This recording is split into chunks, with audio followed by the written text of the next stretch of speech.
सुप्रभात देवियों और सज्जनों, मैं कर्नल सोफिया कुरैशी और मेरे साथ विंग कमांडर व्योमिका सिंह आज आपको 6 से 7 मई 2025 की रात 1:05 से 1:30 बजे के बीच भारतीय सशस्त्र बलों द्वारा अंजाम दिए गए ऑपरेशन सिंदूर के बारे में जानकारी देंगे।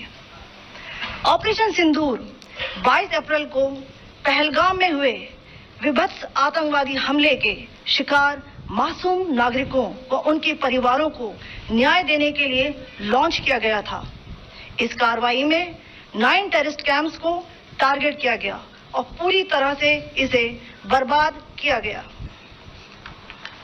पाकिस्तान में पिछले 3 दशकों से टेरर इंफ्रास्ट्रक्चर का निर्माण हो रहा है।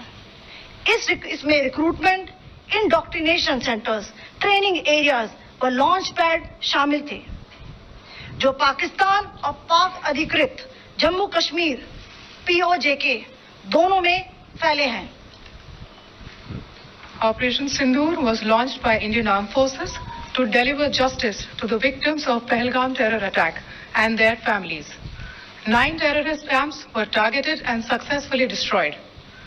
Over the last 3 decades, Pakistan has systematically built terror infrastructure. It is a complex web of recruitment and indoctrination centers, training areas for initial and refresher courses, and launch pads for handlers.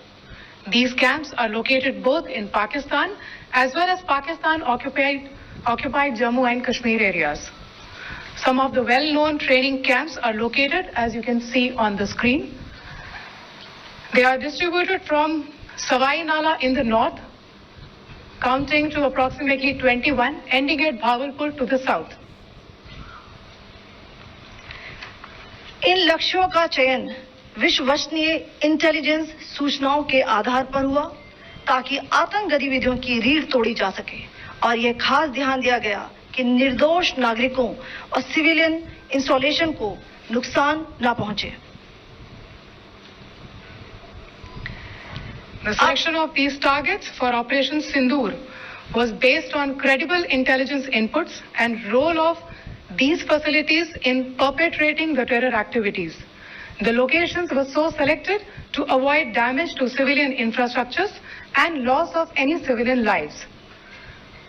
This was done with due diligence, and the camps selected for targeting and their engagement will now be shown to you one by one. POJK के target आपको बताना चाहूंगी। सबसे पहले सवाई नाला camp Muzaffarabad, जो कि POJK के लाइन ऑफ कंट्रोल से 30 किलोमीटर दूर है। यह एक लश्कर तोयबा का ट्रेनिंग सेंटर था। 20 अक्टूबर 2024 सोनमर्ग, 24 अक्टूबर 24 गुलमर्ग, 22 अप्रैल 2025 पहलगाम, इन हमलों के आतंकियों ने यहीं से प्रशिक्षण लिया था। सैयदना बिलाल कैंप मुजफ्फराबाद, यह एक जैश मोहम्मद का स्टेजिंग एरिया है। यह हथियार विस्फोटक और जंगल सर्वाइवल ट्रेनिंग का केंद्र भी था। गुलपुर कैंप कोटली, यह LOC से 30 किलोमीटर दूर था। लश्कर तोयबा का बेस था, जो रजौरी पुंछ में सक्रिय था। 20 अप्रैल 2023 को पुंछ में और 9 जून 2024 को तीर्थ यात्रियों के बस हमले में यहीं से आतंकी को ट्रेन किया गया था।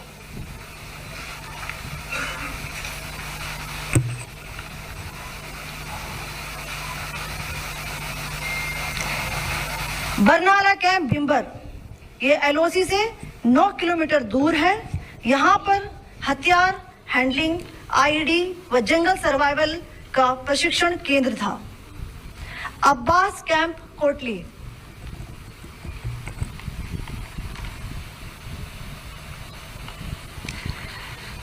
यह LOC से 13 किलोमीटर दूर है। लश्कर तोयबा का फिदाइन यहाँ तैयार होता था।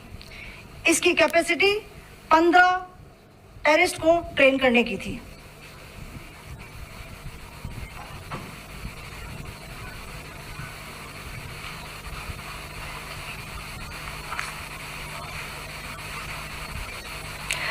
अब मैं पाकिस्तान के अंदर के टारगेट से अवगत कराना चाहूंगी। पहला, सर्जिकल कैंप सियालकोट। यह अंतर्राष्ट्रीय सीमा से 6 किलोमीटर की दूरी पर है, साबा कटवा के सामने।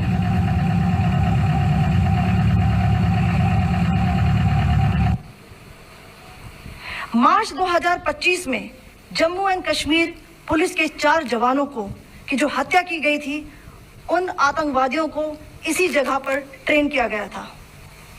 दूसरा, महमूना जाया कैंप सियालकोट। यह 18 से 12 किलोमीटर आईबी से दूर था। हिजबुल मुजाहिदीन का बहुत बड़ा कैंप था। यह कठुआ जम्मू क्षेत्र में आतंक फैलाने का नियंत्रण केंद्र था। पठानकोट एयरफोर्स बेस पर किया गया हमला भी इसी कैंप से प्लान और डायरेक्ट किया गया था। मरकज ताइबा मुरीद के, यह आईबी से 18 से 25 किलोमीटर दूरी पर है। 2008 के मुंबई हमले के आतंकी भी यहीं से प्रशिक्षित हुए थे। अजमल कसब व डेविड हेडली भी यहां ट्रेन हुए थे।